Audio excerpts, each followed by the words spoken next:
The morning in Seattle was wet and cold, fine rain threads like strands of silver across the sky. The distant wail of an ambulance blended with the metallic click of the Metropolitan General Hospital elevator doors closing. Inside the sterile white hallway, the neon lights reflected the slender figure of a young woman in a pale blue uniform, Zelda Rose Bennett, the morning shift nurse. Zelda was used to this feeling, the hospital's chill at dawn, the mingled scent of disinfectant and lilies she brought each morning to place at the reception desk. To most people, hospitals were terrifying places filled with labored breaths, tears, and loss. But to her, they were where people still chose to believe that kindness existed. Zelda, bringing flowers again. The voice of head nurse Margaret Dawson came from down the hall. The silver-haired woman smiled gently, her eyes bearing the weight of a lifetime of sorrows. Zelda turned, still arranging a white chrysanthemum in a glass vase. Yes. The rooms feel so cold I thought a touch of color might make them warmer. Margaret sighed. You're too kind for your own good, child. That sort of heart can be easily hurt. Zelda smiled softly. If I had to choose between being hurt for loving and being safe by feeling nothing, I'd still choose the first. That sentence, Margaret would later say, foretold Zelda's life almost entirely. That day began like any other, until hurried footsteps echoed down the hall. A group of men in black suits and earpieces strode swiftly past. In the middle, on a stretcher covered with a white blanket, lay a tall man. His face scraped but his brow furrowed, as if the world itself owed him something. New patient, VIP, room 9. Absolute confidentiality, one of the men told Margaret. Another politician? She raised an eyebrow. No, Brian Armstrong. The name seemed to thicken the air. Even the younger nurses exchanged glances, whispering. Everyone in Seattle knew Armstrong Group, the financial giant that owned half the city's skyline. Brian Armstrong, the man the press called the Iron Mind of Wall Street, a brain of steel, a heart of frost. Zelda didn't care about titles. All she saw was a man who was hurt. That was enough. I'll take this case, she said calmly to Margaret. You sure? Men like him aren't exactly pleasant, the older woman warned. I just see a patient who needs care, Zelda replied, pushing open the door. The VIP suite was bright but cold, wide as an apartment. Brian Armstrong lay still on the bed, the dim light tracing his handsome but tense features. Around him, assistants in suits tapped their phones and whispered about stocks and contracts, as if the man on the bed weren't a patient but an unfinished project. Zelda said quietly, "Excuse me, I need to check the patient's wounds." One of them frowned. "Mr. Armstrong doesn't like to be disturbed." Zelda smiled and stepped forward. "He's in a hospital. My job is to disturb him so he can live longer." A brief silence.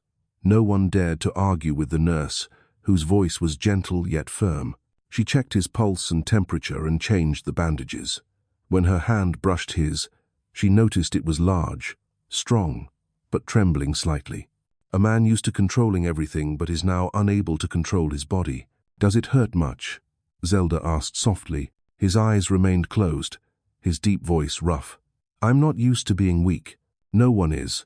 Sometimes it's just your body telling you to rest." His lashes stirred. "You don't know who I am, do you?" Zelda smiled faintly. "I do. You're a patient who needs healing, and I'm the one helping you do that." For the first time since the accident, Brian Armstrong opened his eyes, the blue in them cold as a winter lake met hers. In that instant, Zelda had no idea that this gaze would alter the course of her life forever. In the days that followed, Brian recovered gradually. He spoke little, listened less, yet his eyes followed her each time she entered. He wasn't used to the kind of peace she brought, peace that asked for nothing, cost nothing. Zelda told him stories of her patients, the man who wrote poems to his late wife, the child with cancer who still smiled when given vanilla ice cream. Each story is a fragment of faith in goodness. One evening, sunset spilling through the window, he asked, "Aren't you afraid people will take advantage of your kindness?" Zelda replied, "If they truly need it, it's not taking advantage. And if they pretend, then they're the ones to be pitied." Brian was silent for a long time. For once, he had no rebuttal. When he was discharged, he told Margaret, "Keep that nurse here. I'm funding this hospital. Margaret smiled.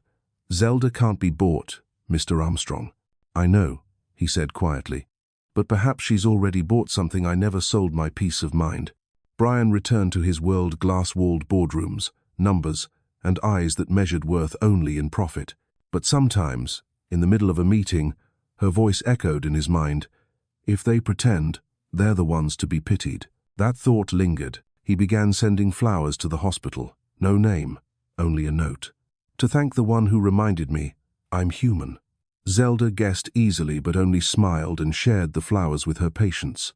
Mr. Armstrong must be fond of you, Margaret teased. He's just saying thank you, Zelda said quietly.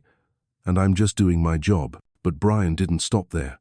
One evening, after her shift, Zelda found a sleek car waiting in the lot.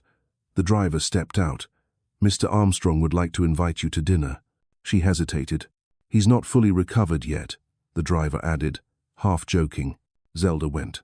The restaurant sat by Lake Washington, its lights shimmering on the water. Brian was there, with a crisp white shirt and no trace of the patient she once tended to. Thank you for coming, he said. I'm just curious how a man as busy as you finds time to dine with a nurse. Because you make me want to slow down, he answered, voice low. They talked like ordinary people about books, childhood, and the fear of loneliness. For the first time, Brian confessed he'd once wanted to be a teacher, but his father told him, Armstrongs are born to lead, not to dream. Zelda looked at him gently. Maybe you just forgot how to dream. After that, evenings together became a habit. She showed him how to enjoy cheap coffee by the roadside. He taught her how to read market trends. One day, he said, Zelda, you made me believe in something I thought had died, unconditional love. She smiled, soft as breath. Love isn't a condition, it's a choice. When Brian proposed, it was on the night of the first snow, no grandeur, just a simple ring and eyes that couldn't leave hers. You saved me, he said. She shook her head gently. No, I just reminded you that you still have a heart. They married at the Central Church in Seattle, a wedding the press called a fairy tale come true. The photo of the modest nurse and the young billionaire filled every front page. But only Zelda knew behind the camera flashes. Her heart trembled not with fear, but with a quiet premonition. Something lay ahead that love alone might not be able to save. After the wedding, they moved into the Lakeview mansion by the water. Each morning, Zelda made coffee. Brian read the paper, like any newlywed couple. One morning, he said, I've never felt this before. Peaceful, almost frighteningly so. Why frightening? She asked. Because I'm afraid of losing it. But people often lose precisely what they fear losing most, simply because they don't know how to keep it. One morning, Zelda received the happiest news. She was pregnant. She ran to the garden, where Brian was on the phone, joy lighting her face. We're going to have a baby, Brian. He froze briefly, then wrapped her in his arms, laughing like a child. I'll be the father I never had. In his embrace, she believed happiness had chosen to stay. But outside, the Seattle rain still fell. And some rains do not come without storms. Zelda looked out through the misted glass, seeing Brian's reflection, the man who once said he feared losing peace, unaware that he himself was the coming storm. Seattle slipped into February, still draped in rain, though no longer as bitterly cold. The rare sunlight of early spring streamed through the large glass windows of the Lakeview mansion, bathing everything in a soft golden glow. Zelda Rose Bennett sat by the window, cradling a white porcelain cup, steam blurring her cheeks. She gazed out at Lake Washington, glittering under the light, her heart filled with that rare peace that only comes when one is pleased. At the breakfast table, Brian was reading the paper. The headline read, Armstrong Group signs billion-dollar deal in New York. She smiled lightly. You're still working through breakfast? He looked up at her, his gaze softer than usual. That's how I live. But I promise tonight, it's just us. Zelda laughed. You've said that 3 nights in a row. He fell silent, set the paper aside, stepped closer, and kissed her forehead. This time, I'll keep my word, and he did, at least that night. That evening, they went to a small restaurant by the lake. No paparazzi, no chauffeurs, no entourage. Just the two of them, surrounded by soft jazz and flickering candlelight. Brian sat across from her, his eyes fixed on her face. "No one's ever made me want to stay before." Zelda smiled. "Why not?" "Because you don't need anything from me," he said quietly. "You make me feel enough." She reached for his hand, squeezing it gently. "And you make me believe people can find each other in the most unexpected places." The candlelight shimmered in her eyes, like the lake beyond the glass. Their love grew like that, calm, sincere, touched with the innocent faith of a woman who believed kindness could change everything. Zelda left her night shifts at the hospital and devoted herself to managing the Hope and Heal Foundation, the charity Brian established to help children with critical illnesses. The press called her the billionaire's angel nurse, the compassionate heart of high society. But Zelda still felt like herself a woman who liked baking cookies and checking in on her old patients over the phone. She and Brian would sit together every evening, watching the news or reading. He wasn't as tense as he used to be. Sometimes he would rest his head on her shoulder and whisper, "I'm afraid, Zelda. Afraid this happiness is only a dream." She smiled, gently running her fingers through his hair. "Then let's make the dream last forever, okay?" One summer morning, sunlight spilled across their bed. Zelda left a small note on his desk, just one line. "You're going to be a father." Brian read it, stunned for a moment, then ran upstairs and found her in the kitchen, holding a glass of milk. He hugged her so tightly she could barely breathe. "Repeat it," he whispered. "We're having a baby." He laughed, a rare sound from a man known for his coldness. "I'll make sure our child never wants for anything." Zelda smiled softly. "As long as our baby has two parents who love each other, that's enough." The days that followed were warm and tender. Zelda decorated the nursery, read parenting books, and bought tiny clothes. Brian still worked long hours, but every evening he would come home, kneel beside her belly, and whisper, "Hi, sweetheart. It's Daddy." She laughed. "How do you know it's a girl?" "Dads always know," he said, his eyes glowing with pride. Everything seemed perfect, but perfection is fragile, beautiful, and fleeting, like the steam rising from morning coffee. Zelda was waiting for him to take her to the ultrasound appointment one afternoon when her phone buzzed. His message read, "Sorry, emergency meeting. Go ahead without me." She stared at the screen, her heart sinking. Then she told herself, "It's fine. He's busy next time." She didn't know that he would be with another woman next time. That autumn came early to Seattle. Yellow leaves blanketed the paths around the lake, and the wind carried a quiet chill. Zelda sat in the living room, one hand resting on her rounded belly, waiting for the sound of the door. It was nearly midnight. The door finally opened. Brian stepped in, his coat still damp with rain. "Working late again?" she asked softly. "Yeah."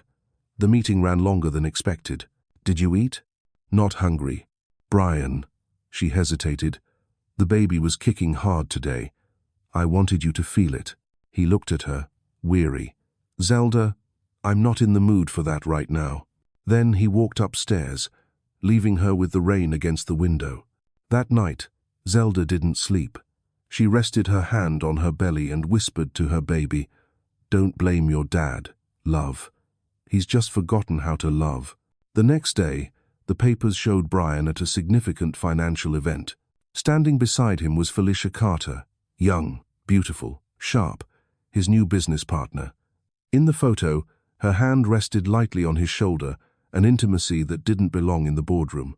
Zelda stared at the page, a chill running down her spine. She didn't want to believe it, but soon the signs were undeniable. Brian came home later and later. His phone was always face down. When she approached, he'd turn it off too quickly. Once, she heard a woman's voice on a call. "You'll come back to me, won't you?" He looked at her, startled, then said, "Just a colleague, don't overthink it." She wanted to believe him, so she did because she loved him. But love has its limits. The following week, Zelda went for her checkup. Baby Grace's heartbeat was strong and steady. The doctor said everything looked perfect. She called Brian, her voice trembling with joy. "Our little girl's doing great. Do you want to hear her heartbeat?" His reply was curt. "I'm in a meeting. Send me the recording." The cold beep that followed cut deeper than words. Zelda sat in her car, watching the rain slide down the windshield. Seattle was still soaked, but something was drying up inside her, her faith. That night, she opened the closet and found a tie she'd never seen, scented with a woman's perfume. She touched it, no tears, only a faint smile, the kind that comes when someone knows a dream is ending. The next evening, Brian came home late again. Zelda was reading on the sofa, her belly so large she could hardly move. As he passed by, she said quietly, "Brian, do you still love me?" He stopped, not turning around. "That's not a question you should ask right now." "Why not?" "Because I don't have an answer to make you happy." Zelda nodded, her eyes strangely calm. "I understand." As he walked upstairs, she pressed her palm to her belly and whispered, "Grace, maybe Mommy was wrong. Love can't make someone stay, not if they've already chosen to go." Outside, the rain began again. Seattle never stopped raining, but this time, even the rain couldn't hide her tears. She still hoped, however faintly, that he would come back, that this was just exhaustion, that Felicia was only a rumor. But some nights, instinct woke her in the dark. She'd turn and find the other side of the bed empty. Her phone would glow, a new message, short, cold. "I'll be late. Don't wait up." She turned it off and looked at the lake, its surface flickering with city lights. The dream still existed, but cracks were spreading fast, like fractures on a mirror. And then, on a snowy night at the end of December, Zelda felt it, a sharp, wrenching pain deep in her belly. She reached for her phone and called Brian. The ringing went on, then stopped. His voicemail played. "I'm busy. Leave a message." She called again, and again. The third time, she didn't bother. Clutching the phone in her hand, she cried, "It's okay, Grace. Mommy will bring you into this world, even if it's just us." Across the city, in a brightly lit penthouse, Brian Armstrong lay beside Felicia Carter, the woman with the confident smile and eyes that knew she had already won. Zelda didn't know that, but her heart did, and so began the night she would give birth alone, the night that would change her life forever. Seattle sank into a wet December. Rain fell endlessly, thin, cold, and grey, wrapping every rooftop in mist. The fireplace was still burning in the Lakeview mansion, but its warmth could not touch the distance between the two people living together, and there was nothing left to say. Zelda Rose Bennett sat by the window, a diary in her hands. Before her was a cup of cold tea and a wedding photo where two people once smiled under the Sunday. She stared at it for a long while, then quietly closed her journal, as if closing off a part of her heart. The bedroom door opened. Brian Armstrong stepped in, rain still clinging to his coat. "You're home," Zelda said softly, her voice tired. He only nodded, setting his briefcase down without meeting her eyes. "Did you have dinner?" "Already did. Outside." She smiled faintly, trying to sound casual. "Were you with Felicia?" He paused, a flicker of unease crossing his face before he replied, "She's a business partner. Don't read too much into it." "I'm not. I just asked." "Zelda," he cut her off, his voice tightening, "you know how much I hate being interrogated." She said nothing. Then she rose slowly, one hand resting on her round belly. "Do you still think about the baby?" "Of course I do," he said, still not looking at her. "Then maybe you could come home a little earlier, just once, to feel her kick." He sighed, weary. "I don't have time for sentimental things like that." The words struck her like a blade made of ice. Zelda didn't answer. She only nodded and climbed the stairs, each step heavier than the last. That night, she couldn't sleep. The pillow beside her was cold. The clock ticked endlessly in the dark. She checked her phone, 2:17 a.m. Still no sign of him. She didn't call because people choose silence when explanations no longer matter. The next morning, when he returned, his shirt carried the faint scent of a perfume that wasn't hers. Zelda sat at the table, a glass of milk in her hand. "Are you happy?" she asked. He frowned. "What's that supposed to mean? That you don't have to pretend to love me anymore?" Brian looked at her, eyes glacial. "Do you really think I owe you something? I've given you everything: status, wealth, a life people would kill for, and all you do is complain." Zelda set her glass down, her voice quiet but steady. "I never wanted money, Brian. I just wanted you." In that moment, he turned away, and said nothing. The days that followed moved like ghosts. Zelda kept her routine's doctor's appointments alone, quiet walks by the lake alone, listening to music in the nursery she had painted lemon yellow for her daughter. But her smile faded a little more each day, until she didn't even notice its absence. One afternoon, during a checkup, Dr. Martinez asked, "Your husband couldn't come with you?" Zelda smiled softly and shook her head. "He's busy. But my baby's okay, right?" "She's doing great, and so are you." Zelda nodded, thanked him, and stepped out into the rain. She strolled through the hurried crowd, umbrella trembling in her hand. In her purse was a folded ultrasound photo of baby Grace, the one reminder that she still had a reason to keep going. That evening, she came home to find Brian on the phone. His voice was lower, gentler, the tone she used to dream of hearing. "Yeah, I'll see you tomorrow. I'm tired tonight, but I miss you." She froze at the doorway, her heart pounding. He turned, startled to see her. "You're home early," he said. "Did I hear that wrong?" "It was work. You miss your business partner?" "Zelda, you're being paranoid." She smiled faintly. "No, I'm just learning to listen to the truth." She left the room, not wanting to fight. But once the door closed, she broke down not out of heartbreak, but out of the quiet realization that the man she loved no longer loved her back. After that, they lived like two shadows in the same house.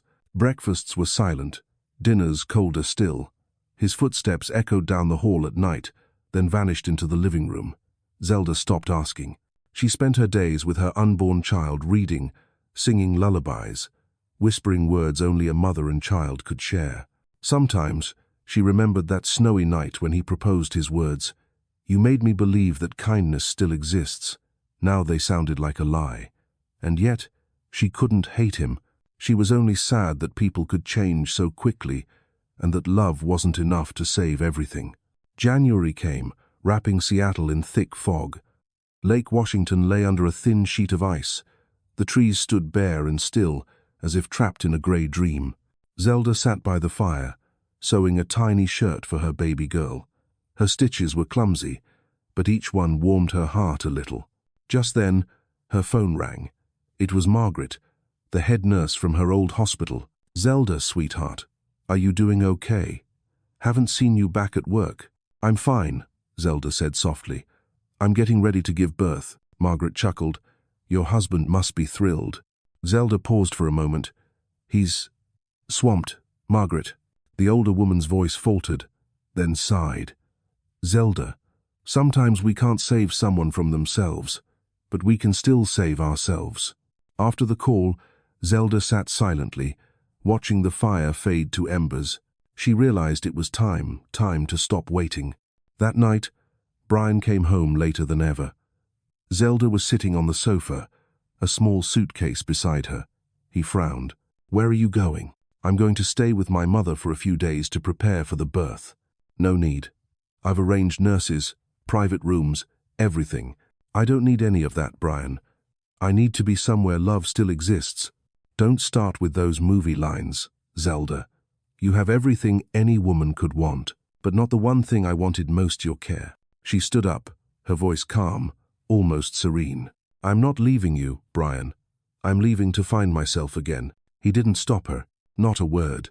Zelda returned to her mother's small wooden home on the hillside outside Seattle. There, the sky was still blue, and birds sang each morning. She slept better, breathed easier. Every day, she wrote letters to her unborn daughter telling her about the world, promising that whatever happened, she was born out of love. One night, while reading, her phone buzzed. Brian's name appeared on the screen. She hesitated, then answered. His voice was low, but distant. "I just wanted to know if you're okay." "I'm fine." "And the baby?" "She's healthy." Silence. "I miss you," he finally said. Zelda smiled faintly, her voice tired but calm. "Do you miss me, or just the thought of someone else having me?" The other end went silent. "Good night, Brian," she said, and hung up. That was the last time they spoke before their daughter was born. One February night, rain lashed the windows. Zelda felt the first sharp contractions. She hurriedly packed, calling a cab through the roar of the storm. As the car passed downtown, she caught sight of a giant billboard, Brian Armstrong shaking hands with Felicia Carter at the launch of their new company. She turned away, one hand cradling her belly, tears mingling with the rain. "It's okay, Grace," she whispered. "Mommy's here." The taxi stopped at Metropolitan General, where she had met him 3 years before. The doors slid open, spilling white light into the storm, and a familiar voice called out, "Zelda, is that you?" "Doctor." Martinez ran to her side, steadying her. "Contractions are close. Let's get a delivery room ready." The pain came in waves, almost blinding, but through it all, Zelda grasped his hand and whispered, "Don't let my baby be alone." He squeezed back. "She won't be, Zelda. I promise." Thunder rumbling outside in the middle of the night. A cry rang out, small but fierce. Zelda exhaled, tears streaming down her cheeks. "Hello, Grace." Her baby lay in her arms, eyes closed, tiny warmth pressed against her skin like a candle in the wind. No one stood outside the door. No flowers, no father. But Zelda didn't feel sorrow anymore. She whispered, a vow more than a statement. "From now on, I'll be your whole world." Outside, the rain kept falling, but this time, it sounded like a lullaby. And in that bright, sterile hospital room, surrounded by silent machines, a mother had not only given birth to her daughter, she had given birth to a new version of herself. Strong, clear-eyed, and brave enough to keep walking forward, even if she had to do it alone. Seattle, 2 a.m. The sky was a deep, solid black, rain pouring in torrents. A winter storm swept across the city, wind howling between glass towers. In Metropolitan General Hospital, the long corridors lay silent, broken only by the hurried footsteps of night shift nurses. And in a small room on the 3rd floor, a woman fought her battle alone between pain and solitude. Zelda Rose Bennett curled against the sheets, her fingers clutching the edge of the bed, sweat and tears mingling into one. "The contractions are strong now, Zelda. Deep breaths, okay?" Dr. Martinez's voice was calm but urgent. She tried to breathe, but her chest shook with each gasp. "He hasn't come yet?" The doctor shook his head. "We called. His phone's off." The words hit like a hammer to the chest. Zelda closed her eyes, swallowing back her tears. Each contraction felt like a cut not just through her body, but through her soul. A young nurse stepped up, wiping her forehead. "You're doing great, Zelda. Hold on. Just a little more." Zelda nodded, gripping the nurse's hand, her last thread of light in a night that felt endless. Brian's face appeared in her mind, his smile on the night he proposed, his promise, "I'll never let you be alone." And now she was. The pain surged, her breathing fractured. The monitor beeped steadily. The doctor's voice counted the rhythm. "Deep breath. Push. That's it, Zelda." Then came the sound that split the storm, a baby's cry. Everything stopped. No rain, thunder, or heartbeat, only that cry, pure and fierce, echoing through the loneliness. Zelda opened her eyes, vision blurred with tears. "Is that my baby?" "It's a girl," Dr. Martinez smiled, lifting the newborn and placing her gently on her mother's chest. Zelda trembled, pressing her face against the baby's tiny head. That warm, tender scent, new skin, new life broke her open. "Hello, my love. Hello, Grace." The baby's tiny fingers curled around her mother's, impossibly small yet holding tight. Zelda smiled through her tears. "I'm here, sweetheart. Don't be afraid. Even if your father isn't here, I am." The door burst open, and Margaret, her former head nurse, stepped in, hair damp with rain, breathless. "Oh, Zelda," she murmured, a mix of love and anger in her voice. "I did it, Margaret," Zelda whispered. "A baby girl." Margaret looked at Grace, then back at her. "He didn't come, did he?" Zelda shook her head softly. The older woman gripped her shoulder. "Then never mind, my dear. You don't need anyone else. You've got yourself." Zelda smiled weakly. "I don't hate him. I pity him. He missed the most beautiful moment of his life." Outside, the storm still raged. But inside that small hospital room, the bedside lamp glowed warm and golden, lighting the faces of mother and child. Zelda leaned back, watching Grace sleep, listening to her soft breaths like wind whispers. She picked up her phone and dialed his number one more time. Voicemail. She left a message, voice trembling. "Brian, our daughter's here. She has your eyes. She's beautiful. I just wanted you to know wherever you are that she still needs a father. But if you don't want that, it's okay. I'll be both." She ended the call, set the phone down, and kissed her daughter's forehead. "Sleep well, Grace. From now on, I'll tell you every story there is except one. The story of the man who left the night you were born."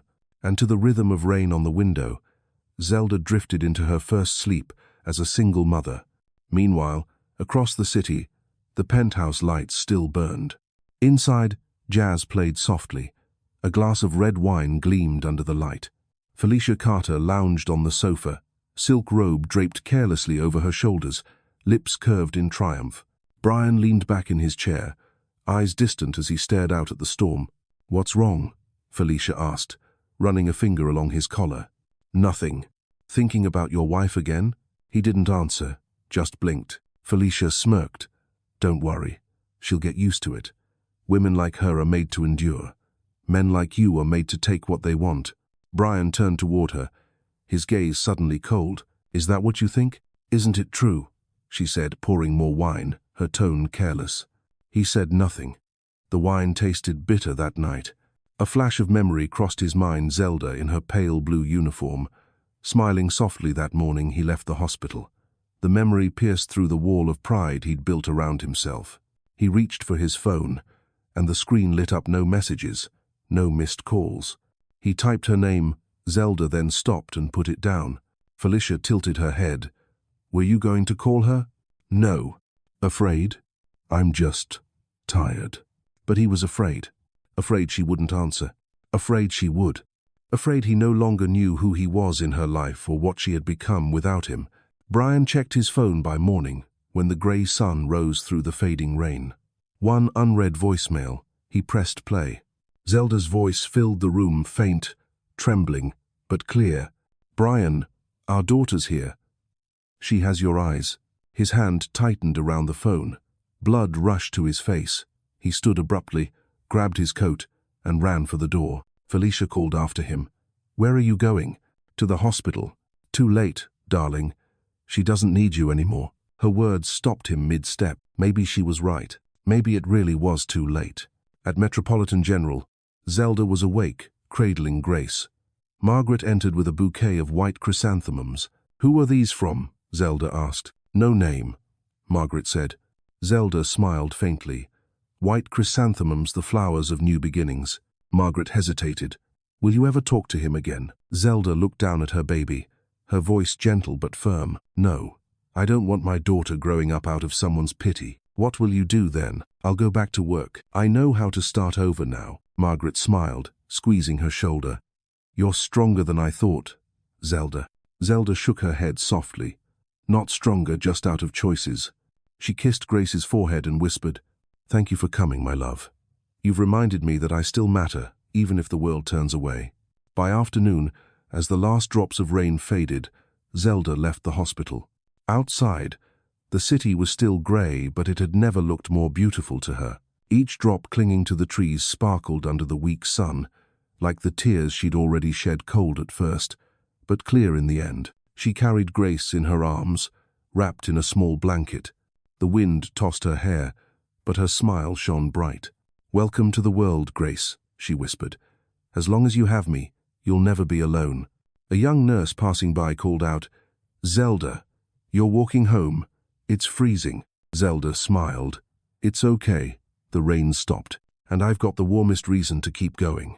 She didn't look back, not to see Brian Armstrong standing breathless at the hospital entrance, eyes searching the corridor, realizing she was already gone. In his hand, the bouquet of roses he'd meant to give her was soaked through with rain. Zelda kept walking, her silhouette small but steady beneath the pale Seattle sun after the storm. No longer the fragile woman who begged for love, but a mother who had found strength in her own heartbreak. With every step, she felt lighter. With every breath, warmer. And so began the second journey of her life. The journey of a woman rising from the ashes, until someday, the world itself would have to look up and see her. Early the next morning, Metropolitan General Hospital was bathed in the pale glow of a rare Seattle sunrise. The rain had stopped. Slivers of light slipped through the window, touching the tired yet peaceful face of Zelda Rose Bennett, the woman who had just survived the longest night of her life. She sat up in bed, cradling baby Grace in her arms. The child's tiny eyes fluttered open, curious about this new world. Zelda smiled a tender, trembling smile, the kind of smile born from pain that chose to see the light anyway. The door suddenly opened. A gust of cold air swept in, carrying the faint trace of expensive perfume and the sharp rhythm of heels clicking against tile. Zelda looked up. The woman standing before her was stunning golden waves of hair, red lips, a pristine white dress and eyes as cold as steel. "Sorry," the woman drawled softly.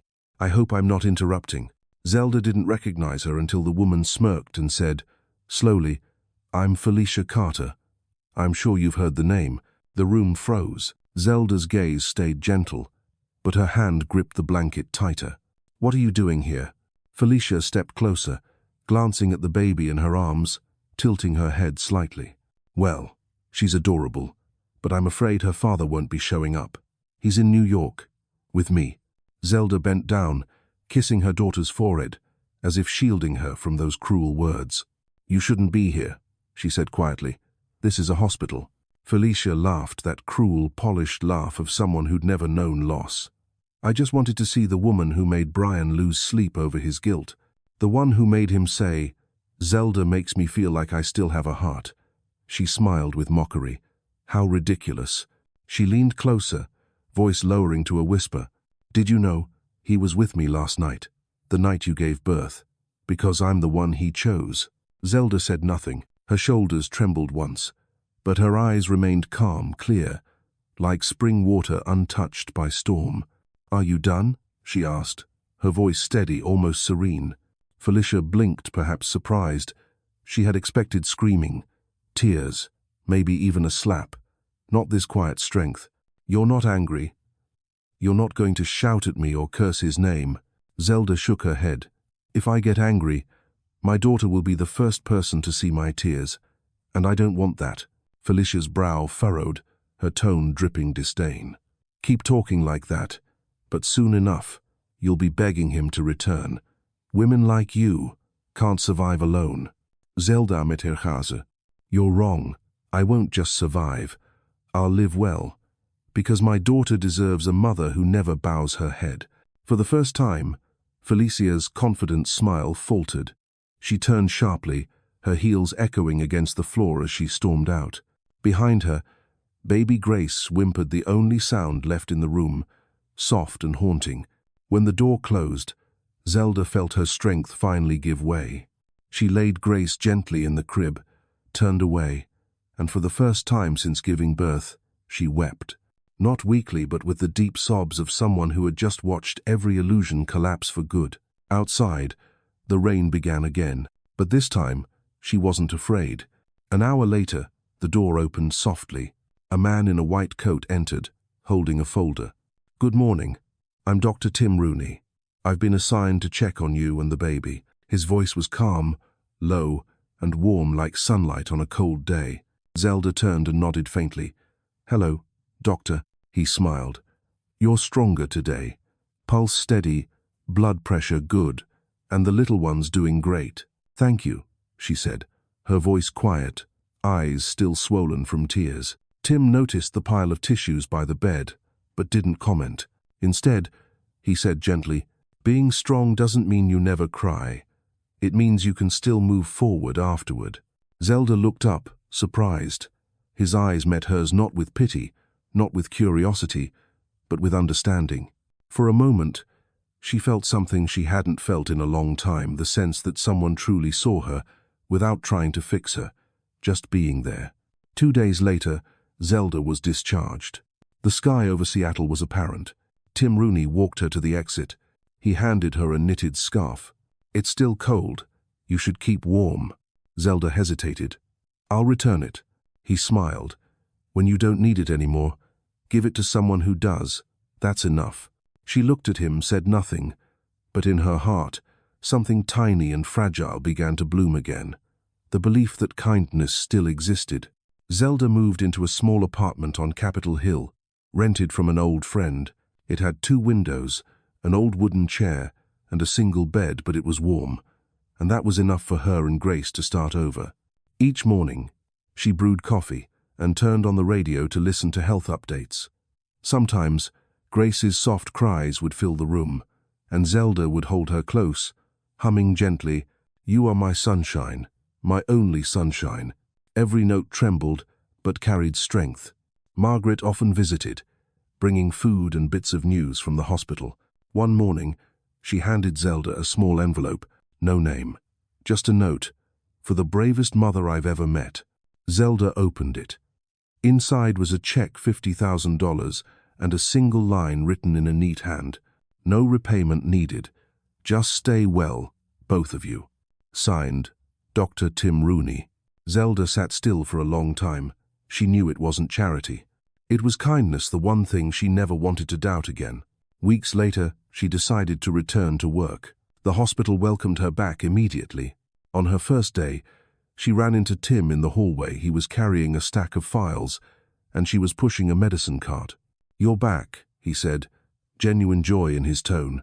"Yes," she replied. "I wanted to do something that reminds me I still matter." He nodded, smiling warmly. "This hospital needs people like you." As he walked past, Zelda watched him go, feeling, for the first time since the night of the storm, that her heart was light again. That evening, after Grace fell asleep, Zelda sat by the window and opened her journal. "Today, I met a kind man.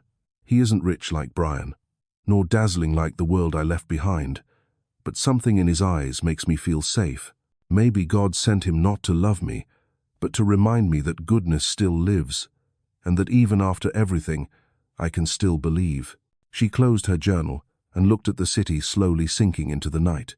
Streetlights shimmered through the mist like fallen stars. Zelda whispered to her daughter, "You know, Grace, sometimes, to reach the light, we must walk through a lot of darkness, but I think we're finally on the right path." Grace stirred in her sleep, breathing softly. Zelda brushed a lock of hair from her baby's forehead, smiling the smile of a woman who had once fallen apart but had learned to stand again on her own. And somewhere, high above in the hospital, Tim Rooney stood by the window, the city lights reflecting in his eyes like a quiet promise. "I won't let her be alone again." Zelda Rose Bennett woke to a baby crying on her first morning in the small Capitol Hill apartment. The cry echoed through the bare little room, no curtains, no furniture yet, only Seattle's soft gray light seeping through the window. She hurried to lift Grace into her arms, humming gently as she swayed. Her voice trembled but stayed warm. "Hush, baby. Don't say a word. Mama's gonna buy you a mockingbird." When the crying finally eased, Zelda sat on the bed, cradling her daughter. She looked around the new space, the floorboards a little worn, the walls plain but clean, the window overlooking a quiet street lined with red maple trees. It was not grand or luxurious like Lakeview, but real peace was something the house had never held.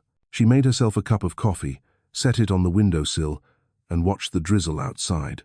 Seattle's sky was still gray, but to her, it was the most beautiful shade she'd ever seen. Because for the first time, she was herself no longer Brian Armstrong's wife, but Zelda Rose Bennett, nurse, single mother, and a woman learning how to live again. That afternoon, there was a knock on the door. She opened it to find Margaret Dawson with a basket of fruit. "Your place is small, but it feels so warm." Zelda smiled. "I don't need much. As long as my daughter's healthy, that's all that matters." Margaret sat down, sighing. "The hospital misses you, you know. Everyone says the halls feel colder without Zelda around." Zelda hesitated. I'm thinking of going back. Once Grace is a little stronger." "That's the Zelda I know," Margaret said, then glanced around the room. "And what about the baby's father?" Zelda was quiet for a long moment. "He's probably living the life he always wanted." Margaret nodded, asking no more. Before leaving, she laid a hand on Zelda's shoulder. "Zelda, some people are born to bring light to others, but to do that, they must walk through a lot of darkness. You're one of them. and trust me, morning always comes. 2 weeks later, Zelda returned to work at Metropolitan General. She dropped Grace off at a nearby daycare, her heart both nervous and excited. Her colleagues ran out to hug her, beaming. Zelda's back. The whole ward feels alive again. Zelda laughed, feeling her heart lighter than it had in months. That afternoon, she saw Dr. Tim Rooney again. He was at the pharmacy desk, calm as ever, a file in hand. When he looked up and saw her, his face brightened. "Zelda, you're back?" "Yes. I couldn't stay away any longer." "The hospital missed you," he said then. Softer, "I did too." They talked like old friends. Tim asked about Grace. Zelda told him about the sleepless nights and the small joys of seeing her baby smile. When she said, "Motherhood is hard, but it's the best thing I've ever done," he smiled. "Then you're winning, Zelda. Anyone who can love life after it's broken them, that's real victory." The words lingered in her mind long after he left. Her eyes shimmered in the sterile hospital light, reflecting a bit of the sunlight outside. That evening, Zelda waited at the bus stop. The wind was cold. Tim happened to pass by and saw her. "Need a ride?" he asked. "No, thank you. I'm used to the bus." "What about Grace?" "She's at daycare. I'm going to pick her up." He paused, then said, "Mind if I walk with you? I like talking to people who don't complain about life." Zelda laughed softly. "You say the strangest things." "Do I?" "Yes, but in a good way." So they walked together down the rain-slicked street, neither speaking much, just a comfortable silence between two people who had both known loss and understood that sometimes silence was the only honest language left for mended hearts. The days that followed began to take on a rhythm. She took Grace to daycare in the morning and headed to the hospital. Afternoon coffee breaks, work, and the gentle hum of life returning. Evening books, music, her child breathing softly in sleep. And sometimes, Tim appeared quietly, unintrusively. He'd bring her a cup of ginger tea when she coughed, a warm muffin on a tired morning, or simply a smile and a hang-in there at the end of a long shift. Zelda didn't know why, but her heart felt less heavy each time. One evening, as rain poured down, she fumbled for her umbrella at the hospital doors, and Tim appeared, holding one large enough for two. "Come on," he said. "This is Seattle. The rain's just the city's soundtrack." "You always carry an umbrella?" "No, just had a feeling someone might need it tonight." They walked beneath the rain, the city lights glowing on the wet pavement. Zelda told him about her childhood, her father's early death, her mother's lessons about kindness. Kindness is never wrong, even when it hurts. Tim listened without interrupting. When she finished, he said quietly, "Maybe that's why you became a nurse. You heal others, but forget that you need healing too." Zelda looked up at him, eyes soft. "Do you think I can be healed?" He smiled faintly. "I don't know, but I'd like to try." Her heart skipped not from surprise, but from the truth in his tone. For the first time in a long while, she wasn't afraid of what that truth might mean. Over the months, they grew close. Tim often visited her apartment to see Grace. He was good with children, better, even, than she was. He could make Grace laugh with silly dinosaur voices, and the baby's giggles filled the small living room like sunlight. Zelda watched them once, folding laundry, and felt something unfamiliar joy mixed with fear. "You're so good to us," she said softly. Tim turned, smiling. "Not out of pity. I like being here." "Here?" "Yes, here with you and Grace." Zelda froze, then looked down, tears sliding silently down her cheeks. She didn't say a word, only nodded. Something inside her had begun to grow again, fragile, but real. One night, Tim knocked on her door holding an envelope. "I brought something for you." Inside was an invitation to the Washington State Nurse of the Year ceremony. "I nominated you," he said. "What? Tim, you didn't have to—" "I did," he interrupted. "People should know that angels don't need wings to save lives. Sometimes all it takes is a kind heart." Zelda's eyes filled with tears. "Thank you, Tim. Truly." He smiled, stepping back into the hallway. "Thank you, Zelda, for still believing in good, even after the world made you doubt it." The door closed, and Zelda stood there for a long time. Outside, the rain had started again, light and glimmering under the streetlights. She heard her mother's voice in memory. One day, you'll meet someone who doesn't make you forget your scars, but makes you see why they were worth it. And Zelda smiled.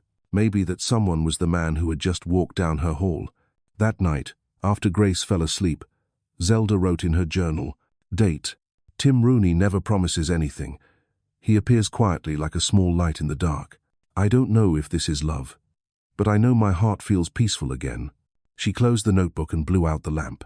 Outside, the rain fell softly, but in that tiny Capitol Hill apartment, two hearts, one grown, one small, were learning to love life again. April came, and Seattle began to soften after its long winter. Maple trees sprouted tender buds, and the sky, for once, seemed less grey. Zelda Rose Bennett pushed Grace's stroller through Volunteer Park. It was one of her rare days off, and one of those rare mornings when her heart felt lighter than air. Her daughter babbled her first little words, "Mama, Ba." Zelda smiled gently, leaning down. "Yes, you have Mama. And your dad?" She paused. "He's far away now." The spring breeze brushed through her hair, carrying the scent of wet grass. In that quiet, Zelda felt something like true peace, not because pain was gone, but because she'd learned to let it rest where it belonged. Across town, in a sleek penthouse overlooking the Sound, Brian Armstrong stood by the glass wall, a half-empty glass of wine in his hand. Behind him, Felicia Carter's sharp voice cut through the silence. "How long are you going to stand there, staring at the rain and pretending to be sorry?" Brian didn't turn around. "You wouldn't understand." "Oh, I understand perfectly," she snapped. "You're thinking about her. Your ex-wife, the one who left you after giving birth to that child." He tightened his grip on the glass, his voice low. "Be quiet, Felicia." Her laugh was brittle. "Feeling guilty now? You should have felt that the night she was in labor while you were in my bed." The glass shattered in his hand. Wine splattered like blood across the marble floor. He turned, eyes hollowed with remorse. "You know," he said softly, "for the first time in my life, I realize there are things money can't ever buy back." Felicia laughed again, but the sound trembled. "Don't start acting noble now, Brian. She's just some ordinary single mother. I'm your life now." But he didn't see a man who'd won when he looked in the mirror. He saw one who'd lost everything that mattered. His company was crumbling. Projects had failed. Investors doubted him. And every night, when he closed his eyes, Zelda's voice came back to him. "I just wanted you to know, our daughter has your eyes." He had once believed he possessed the world. Now, all he had was an echo. One grey afternoon, Brian walked into Metropolitan General. He didn't announce himself, just stood in the hallway, watching through the glass. Zelda was inside, holding a small girl in her arms. She was speaking with someone, Dr. Tim Rooney. Tim adjusted the baby's blanket, smiling as Zelda laughed, that quiet, genuine laugh Brian hadn't heard in 2 years. His hand trembled. Then she looked up. Their eyes met through the glass. For a long moment, neither spoke, only the weight of 2 lost years filled the air between them. "You look different," Brian said first, his voice rough. "I just live differently now," she replied softly. He glanced at the child, his throat tightening. "That's our daughter?" Zelda nodded. "Yes, but she only has her mother in her life." Tim stepped forward, standing beside her. He didn't need an introduction. Brian understood immediately. Bitterness flashed in his eyes. "You replaced me quickly." Zelda shook her head. "No one replaced you, Brian. You left your place empty." She turned and walked away, Grace in her arms. Brian stayed frozen, staring after her, realizing, perhaps for the first time, what it truly meant to lose someone. Zelda and Tim sat in a small cafe near Lake Union that summer evening. The cafe was tucked between old brick houses, its golden lights shimmering across the water like quiet forgiveness. Tim set a cup of cappuccino in front of her. "Yours with a bit of cinnamon, like always." Zelda smiled. "You remember everything." "Remembering isn't enough," he said softly. "You have to understand, too." She laughed. "You always say things that make people overthink, because you're worth thinking about." The words caught her off guard. All the sounds around them, chatter, music, the hum of traffic, faded away for a heartbeat. Only her pulse remained slow, steady, alive. "Tim," she whispered, "I'm scared." "Of what?" "Of opening my heart again. I once believed in love, and it cost me everything." He reached across the table, his hand brushing hers, light as a promise. "Zelda, you don't have to believe in love. Just believe that someone wants to be beside you, not for what you give, but for who you are." His eyes were honest, those of someone who had seen pain and learned to hold it gently. Zelda's voice shook. "I don't know if I can love anyone again." "Then let me love for the both of us," he said quietly, "until you're ready." She looked up, his face blurred through the fogged glass, but his eyes shone warm and steady, the kind of light she'd been waiting for all her life. Later, they walked along the lake. Lavender drifted from the nearby gardens. Tim stopped, turning toward her. "Zelda, have you ever thought that maybe God takes something away only to give you something better?" She smiled, tears slipping down her cheeks. "If that's true, then you and Grace are my reward." He took her hand, no vows, promises, just a quiet, particular hold. And for the first time, Zelda let someone hold her without fear. The months that followed unfolded like dawn. Mornings, Tim took them to breakfast. Afternoons, he picked Grace up from daycare. Evenings, they cooked together, laughter mixing with the scent of butter and milk. One night, as Zelda washed dishes, Tim approached her, gently drying her hands. "You know," he said softly, "I thought I'd spend the rest of my life alone. But the first time I saw you whisper to Grace, I realized I didn't want to be lonely anymore." Zelda turned to him, eyes glimmering. "And I don't want to be afraid anymore." They stood under the soft kitchen light, and their first kiss came not fierce, not hurried, but gentle, like an exhale. Not the blaze of passion, but the quiet joining of two souls who'd found peace in each other. That night, Zelda wrote in her journal, "Date, I once thought my heart had died, but it was only sleeping. And today, when he took my hand, I heard it beating again, not loud, not desperate, just steady, like the rhythm of peace." She closed the notebook, kissed her daughter's forehead, and looked out the window. Seattle was raining again, as always. But this time, the rain no longer felt sad. Late September in Seattle, the air had turned crisp, and the maple trees along the lake were blushing red. Inside a small cafe by Lake Union, Zelda Rose Bennett wiped down the counter, humming softly to an old tune. In the corner, little Grace scribbled with colored pencils, her tongue poking out in concentration. Every time the child looked up, Zelda smiled, the kind of smile only a mother wears after she's survived the storm. The door opened, the bell chiming lightly. Dr. Tim Rooney stepped in, holding a small bouquet of sunflowers. Zelda laughed in surprise. "More flowers? Nothing in this world feels worthy enough for you," he said, placing them on the counter.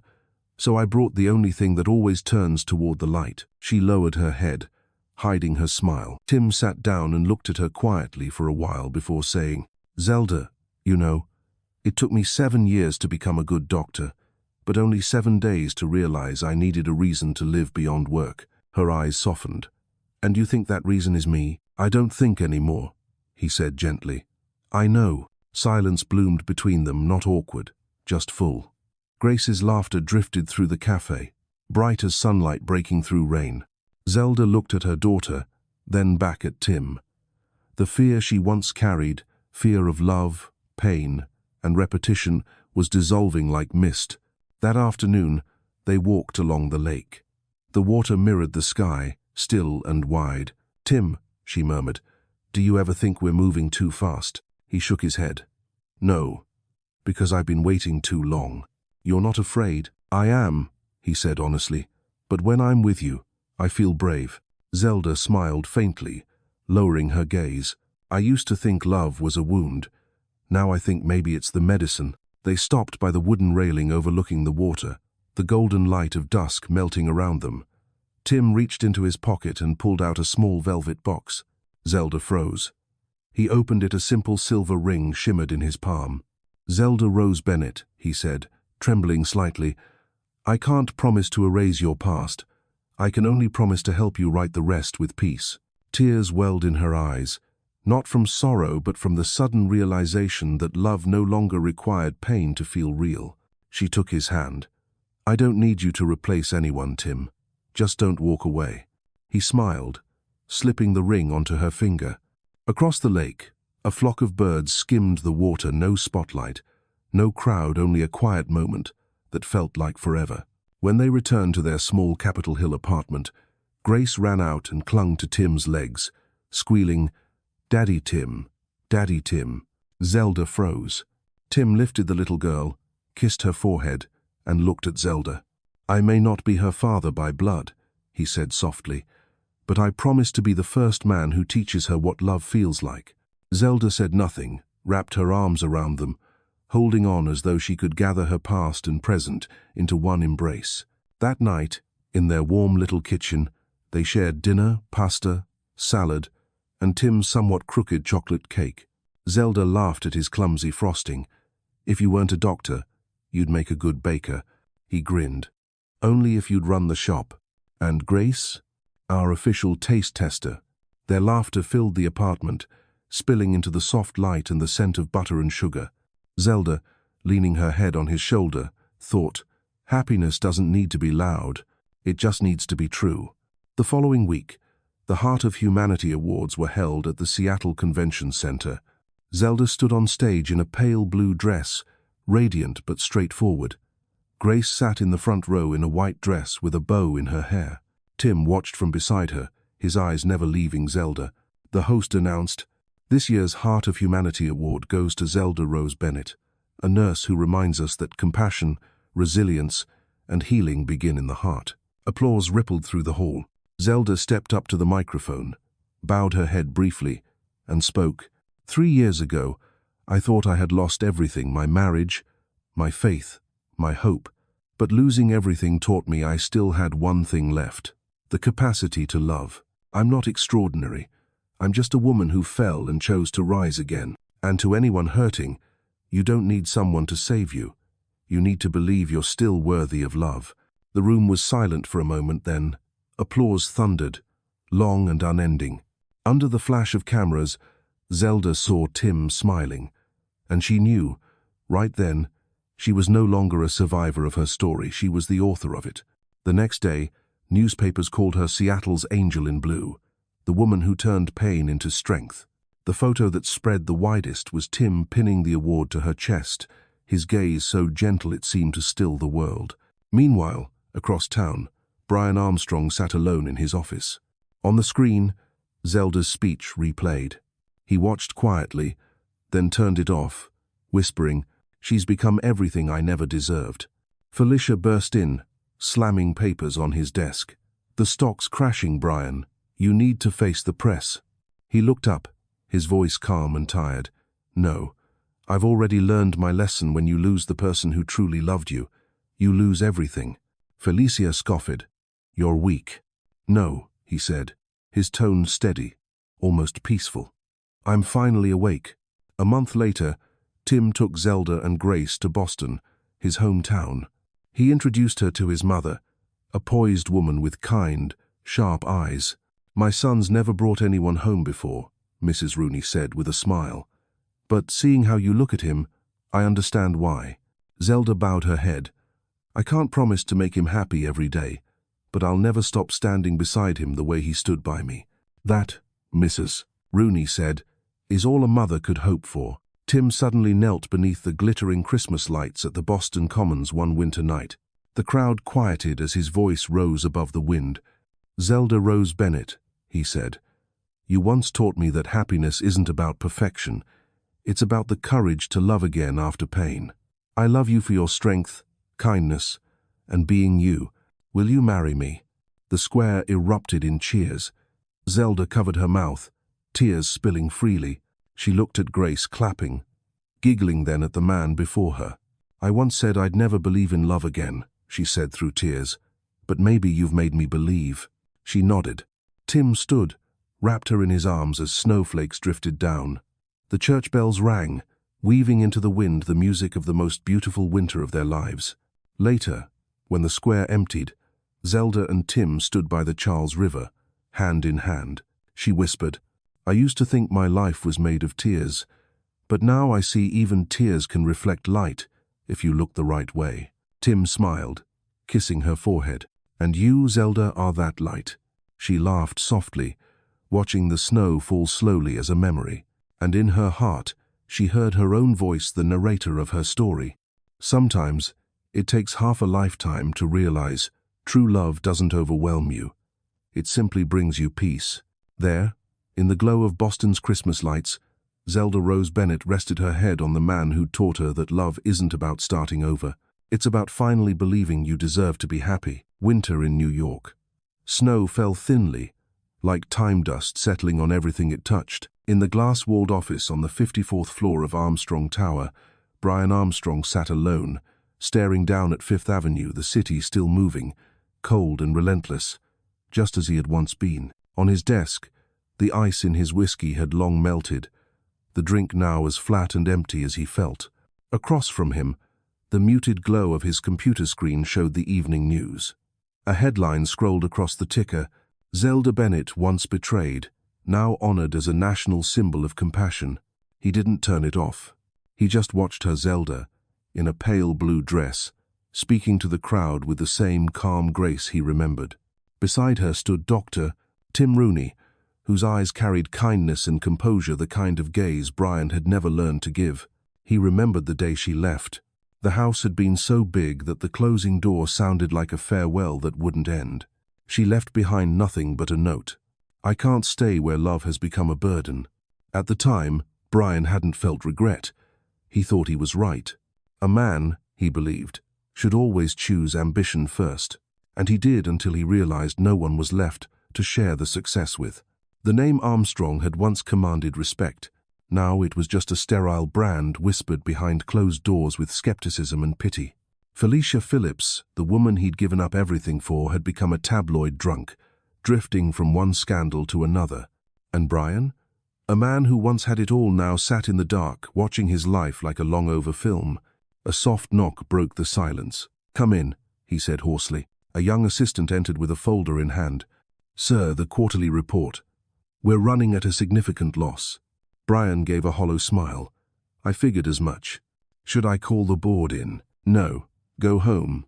I'll stay a while." The door closed, leaving him with nothing but the hum of the city below. When did silence start to frighten him so much? Once, with Zelda, silence had been peace. Now, it was punishment. His phone lit up. A news alert. Zelda and Dr. Tim Rooney announce wedding at St. Patrick's Cathedral next month. Brian let out a quiet laugh, bitter, but real. He whispered to his reflection in the glass, "That should have been me." But then he shook his head. No, the man she had loved, he died the night he left her to give birth alone. That afternoon, Brian left the tower for the first time in weeks. No driver, no assistant, no entourage, just a long coat and his shadow among the crowds of a city that no longer cared who he was. He stopped in front of the hospital where Zelda had once worked.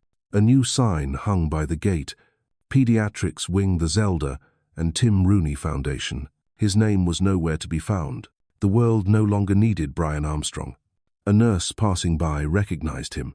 "Oh, Mr. Armstrong, it's been ages. You know me?" he asked quietly. "Of course. Who doesn't?" But she hesitated, smiling politely. "Thank you for what you used to contribute. Now Miss Bennett and Dr. Rooney are continuing that legacy." "That's good," he said softly. "Very good." He turned away. The wind bit at his face, but he didn't lift his collar. Sometimes, he thought, you needed the cold outside to match the cold inside to feel alive. That evening, he found himself at an old bar on Madison Avenue, the same one he used to visit with Felicia. The bartender recognized him. "The usual, Mr. Armstrong?" "No," he murmured. "Something light. I want to remember tonight." When the drink came, he pulled a photo of the little girl's first birthday from his wallet. Zelda and Grace. He'd never been there, but the photo had spread online. Zelda is sitting on the grass. Grace is laughing, and sunlight spills over them like a blessing. He traced their faces with a trembling hand. "My daughter," he whispered. "I'm sorry." And for the first time in his life, Brian Armstrong cried, not for his losses in business or power, but for the love he had been given and thrown away. After that night, He began to change, not to win anyone back, but to find what was left of himself. He sold half his company shares and created the Grace Foundation for needy children. No one understood why Wall Street's coldest man suddenly dedicated his wealth to orphans, but he did, because he knew the truth. For the child born when her father didn't show up, the children didn't know who he was at the shelters he visited. They just called him the man in the black coat. One boy, maybe 8 years old, looked up at him and asked, "Sir, don't you have kids?" Brian smiled faintly. "I do. But she already has someone better to call Dad." The boy nodded, then said, "Then you can still be a good person." And to Brian, that was the first forgiveness he had ever received. The day of Zelda and Tim's wedding came. The press called it the Wedding of Compassion. St. Patrick's Cathedral glowed with morning light as the bells rang out. Brian sat quietly in the last pew. No one noticed him. He didn't want them to. He watched her walk down the aisle in a simple white dress. The sunlight caught her face, the same face he had once broken, now radiant again. When she smiled at the man waiting at the altar, her joy was pure, steady, like sunrise after years of night. Someone else did what I couldn't, he thought. He made her truly smile. When the ceremony ended and applause filled the cathedral, Brian stayed seated. He bowed his head not in grief, but in gratitude, because letting her be happy was, finally, the most actual act of redemption. As the guests filed out, he lingered in the courtyard. Zelda stepped out, bouquet in hand. Their eyes met just for a moment, but it was enough. She walked toward him. "You came," she said softly. He nodded. "I just wanted to see you happy. One last time. Then disappear, like I should have long ago." Zelda studied him quietly, then smiled. "You don't have to disappear, Brian. I forgave you." He froze. "Forgave me? How? How could you?" "Not because you deserve it," she said gently, "but because I don't want to carry hate anymore. I need that space for joy." Brian lowered his head. Tears slid down silent, unashamed. "Thank you," he whispered. "For once, loving someone like me." She placed a hand on his shoulder. "No one stays a villain forever, Brian, as long as they dare to look back." Then she turned and walked toward Tim, who waited for her with quiet devotion. Brian watched her go, sunlight glinting off her hair, golden like grace itself. And in that moment, he finally understood. She wasn't just the woman he'd loved. She was the best thing that had ever happened to him, because loving her had made him human.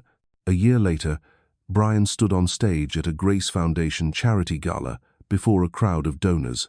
"Someone once told me," he said, "that to make amends, you don't need to say, 'I'm sorry.' You need to live differently. I've lost everything, but in that loss, I found something greater, the meaning of giving." He paused, looking toward the front row, where Zelda and Tim sat with Grace between them. The little girl waved at him. Brian smiled, truly smiled, softly, warmly. "Thank you, Grace," he said quietly. "You made your father a better man." Applause rose around the room. Zelda clapped too, her eyes serene, no anger, no sorrow, only the quiet compassion of someone who had survived the storm and learned to bless what once broke her. Later that night, Brian stayed behind in the empty hall when everyone had gone. He pulled up one last photo on his phone, Zelda, Tim, and Grace, bathed in afternoon light. Then he turned the screen off, whispering, "She saved me," just by leaving. Outside, snow began to fall again. He put on his coat and stepped into the street.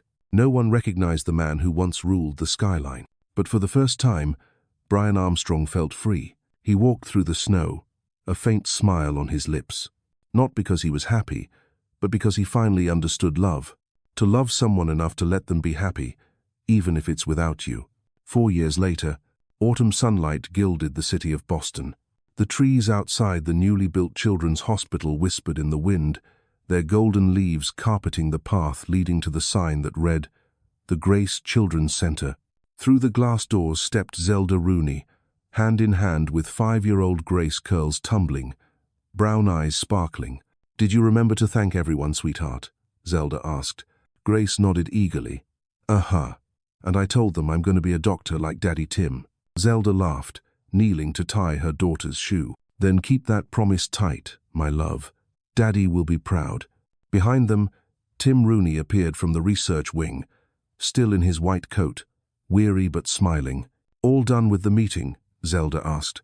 Done, and I think you'll be happy to hear we just signed the deal for 3 new children's centers in Texas. Really? She said, eyes wide. He nodded, resting a hand on her shoulder. But what I'm proudest of is right here. He looked at her and Grace with that soft, golden warmth she'd once believed she'd never find again. They walked together along the hospital garden path. Children in patient gowns kicked a ball across the lawn, and nurses laughed. Zelda stopped, her eyes glistening. The sunlight, the laughter, and the white uniforms all came together like a quiet hymn. Tim, she said softly, if someone had told me I'd ever feel this peaceful, I wouldn't have believed it. And now? Now I know, she murmured.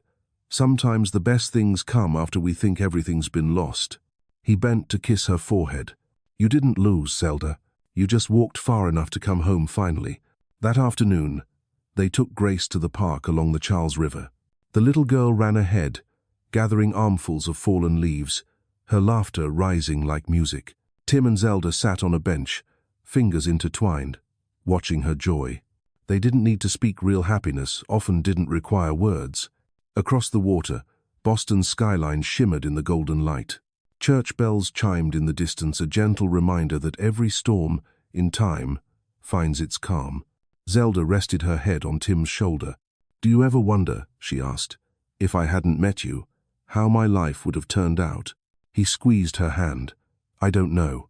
But I know that if I hadn't met you, I'd never have learned what it means to love someone, not to save them, but to live with them. Her eyes glimmered. I used to think love meant endurance. But you showed me that love can also mean rest. He smiled. And you taught me that happiness isn't something we find, it's something we build. Grace ran back to them, her cheeks flushed. Mommy, Daddy, look, the leaves are flying like butterflies. They both laughed, and the whole world felt softer in that laughter. Meanwhile, Brian Armstrong sat by the window in a small house outside New York with a cup of tea. No suits, no skyscraper office, no assistant waiting for orders. Instead, the walls were covered with crayon drawings, gifts from children supported by the Grace Foundation. On the table lay that morning's newspaper, the front page showing Zelda and Tim at the opening of the new children's center. Brian studied the photo, then smiled. She did it, he said quietly. She really turned pain into something good. He stepped out into the yard. Snow had fallen early, covering the grass in white. A little girl from next door ran up with the mail. Mr. Brian, I brought your letter. He smiled, taking it. Thank you, Lily. There was no sender's name, only a Boston postmark. Inside was a single card. Thank you to the Grace Foundation. You've given these children a chance at life. I wish you peace. Zelda. Brian's eyes blurred. He gripped the paper, not in grief, but in gratitude. Zelda had done what he never could: offer forgiveness without expecting anything in return. A forgiveness like a candle quietly lighting the rest of his life.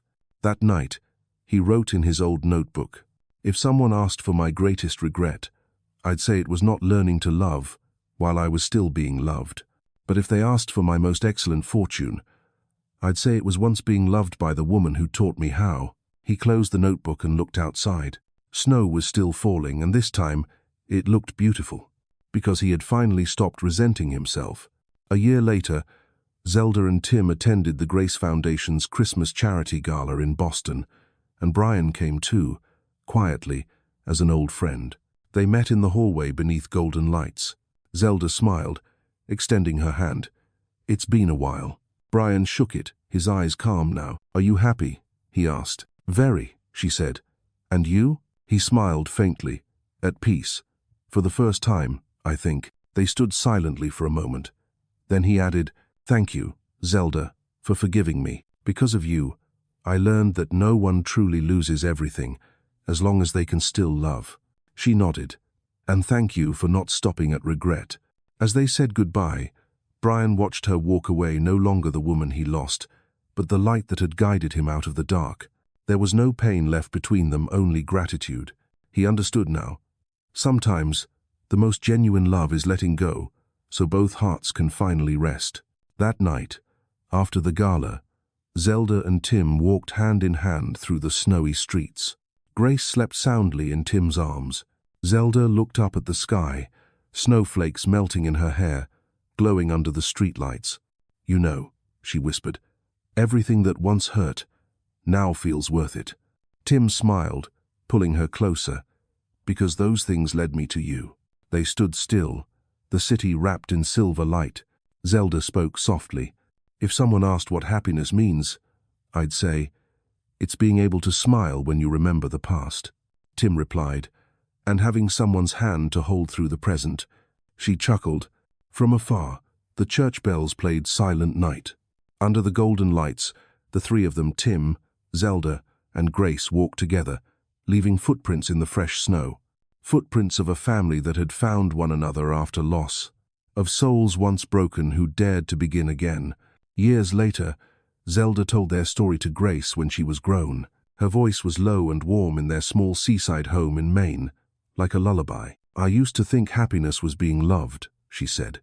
"But now I know it's being strong enough to love again, even after being hurt." Grace asked, "And my real dad, Mom?" Zelda looked toward the horizon, where the sunset bled into the sea. "He found his peace, too, and because of him, I learned forgiveness. Sometimes love and forgiveness are the same flame, they burn in different directions." Her daughter nodded and leaned against her. Outside, the waves rolled steadily and softly. The sky deepened to violet, and the story ended not with tears, but with a quiet, steady breath of peace. End of the novel. She Gave Birth Alone. The Rise of Zelda Rose. A journey of pain, kindness, and the indomitable strength of a woman, reminding us that love never truly disappears. It only changes form, becoming light for those brave enough to keep living with an open heart.